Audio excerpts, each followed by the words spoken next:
Es esmu Reinis Grūnvalds, un šis ir trešais mājasdarbs teotrafika teorijā par pieprasījumu ar dažādām prioritātēm ģenerēšanu un sakārtošanu dažādu veidu rindās. Šī darba pirmais uzdevums ir izveidot socket savienojumu un ģenerēt 20 pieprasījumus ar 4 dažādām prioritātēm. Pēc tam šos pieprasījumus sakārtot 3 veidu rindās – WIFO, FIFO un Priority. Lai šo uzdevumu veiktu, izveidoju klientu un serveru kodus Pythonā,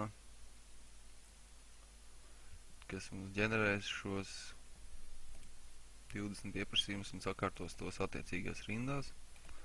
Paužam serveru kodu. Pēc tam redzam klienta kodu. Un tātad apstīsim, ko mēs esam ieguvuši. Tad redzam, tika ģenerēti 20 pieprasījumi ar 4 dažādām prioritātēm random secībā. Prioritātes tika ņemts. Un tātad priority rindā redzam, ka tiek sakārtot rinda tā, ka pirmā prioritāte, pēc tam 2., 3., 4. WIFO rindā ir last in, first out. Redzam, ka rinda tiek sakārtot tā, ka apgrieztā secībā ar ģenerētajiem pieprasījumiem. Redzam, ka 1., 2., 3. līdz 20, un redzam, ka WIFO rindā tātad no 20 līdz 1.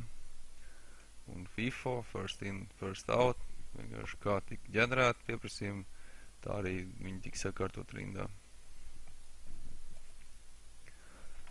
Darba otrais uzdevums bija ģenerēt 10 000 pieprasījumus ar 10 dažādām prioritātēm, pie tam tā, lai katrai prioritātei būtu savs pārsūtīšanas laiks.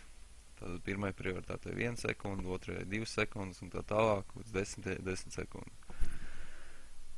Tā kā tas aizņēma ļoti daudz laika, šī kodu palaišana un visi skaitļošanas procedūra, tāpēc tā tika veikta iepriekš un mēs apskatīsim tikai rezultātus.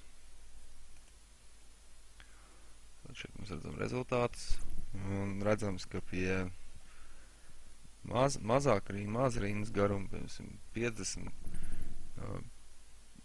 rindas priority rinda ir daudz efektīvāk, redzam vairāk kā 5 reizes, tomēr pie ļoti liela rindas garuma klienta pavadītais laiks rindā kļūst aptuveni tāds pats kā WIFO un FIFO rindās, redzam pie 10 000.